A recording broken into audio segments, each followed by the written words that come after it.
บายดีหมอมสาวผู้ไทยบ้านผีนเด้อทุกคนสบายดีและสวัสดีวันนี้ก็บ่มียังลาอีกแล้วที่พามาสมบรรยากาศหอบสวนที่บ่อหอบสวนมาเบิ่งเป้พักเป้ง่ากับพักกำลังจะปลูกเดี๋ยวสิพาไปเบิ่ง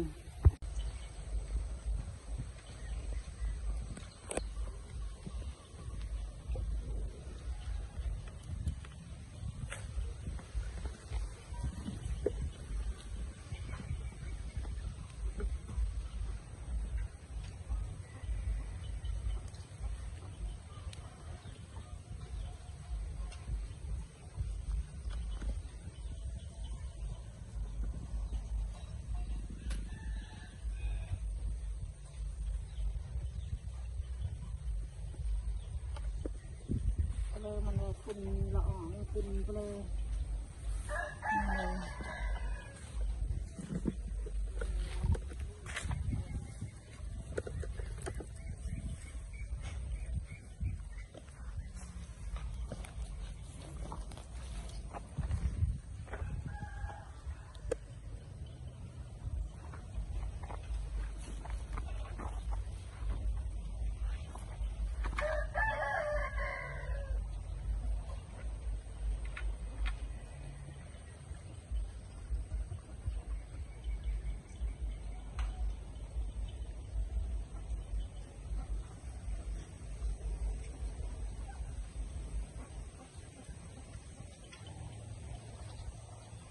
อย่ามาใกล้หัก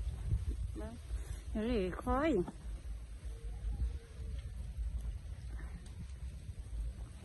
ตุ้งตุ้งตุ้งตุ้งตุ้งตุ้งตุ้งตุ้งตุ้งตุ้งนี่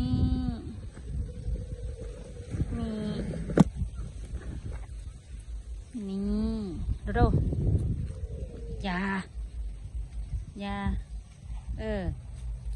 กูจะขวานมันก็นี่เบ้ผักสลัดเด้อนี่กับผักปังเด้อทุกคนงามผักปังกันแล้วก็ผักกาดนี่ผักหอมกำลังนะนี่ผักมังตูนะจ๊ะนี่จ้าผักมังตูนี่ก็ผักบงที่แบบที่นี้นี่ผักหอมเบ้ผักหอมนี่วานพุยวานพุยหรือว่ามันก็ลืงเถอะวะนี่ก็พักกำลังบุ๋งผักสลัดโล20,000เด้อจ้าผักสลัดจ้าน้ำไปให้แล้วนี่นะนี่กำลังจิบุ๋งแม่กำลังไปลิเอาไปซ่อมเอาว่าจะไปลิอันนั้นมูทั้งข้างอันนี้นะเป็นหักไม้บริทุกคนเลยก็ห้องว่ายังก็กกบีกระทิงแต่เป็นละโคนะจ๊ะละโคแต่กับเป็นหักไม้นะจ๊ะนี่นะกำลังปลูกคนที่เอาก็ปูนน้อยๆผู้อยู่พูนงงๆการตาดีก็เห็นตาบดีก็บ่เห็นนี่กะผักกาดอีโดมาเยอะนี่